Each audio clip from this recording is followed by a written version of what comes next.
titik A na may tunog na A, A, A, A, A, A.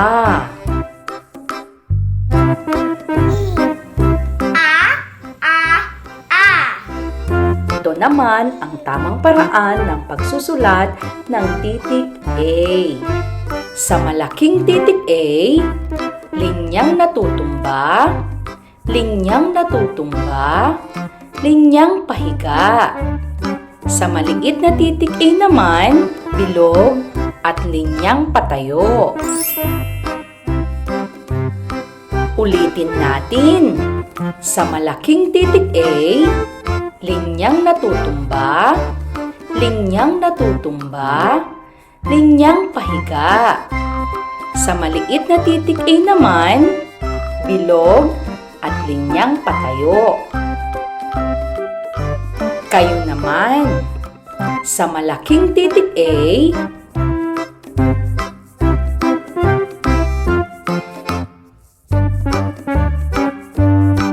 sa maliit na titik A naman,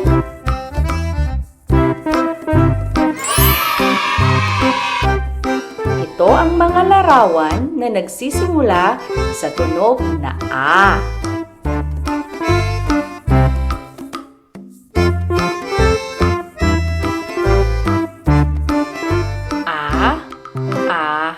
A. Araw.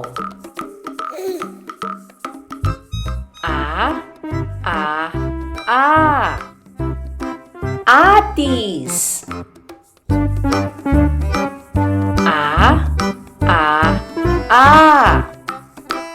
Aso.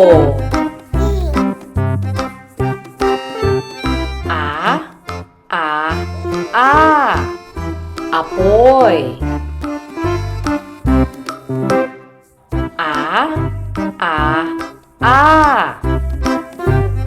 Ahas.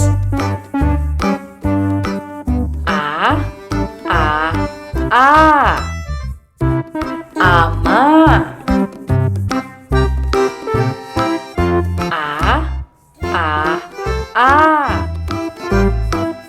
Apa.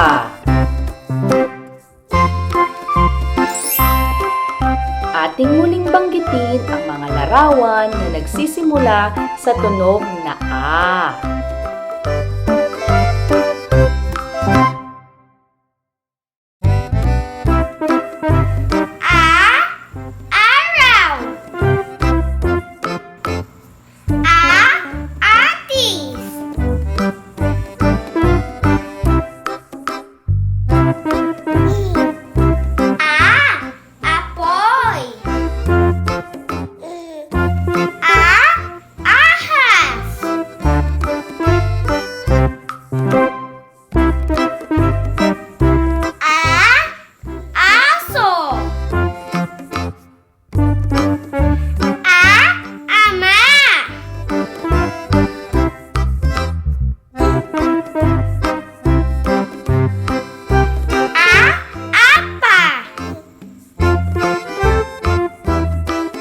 Tandaan, ang titik A ay may tunog na A, A, A, A, A, A.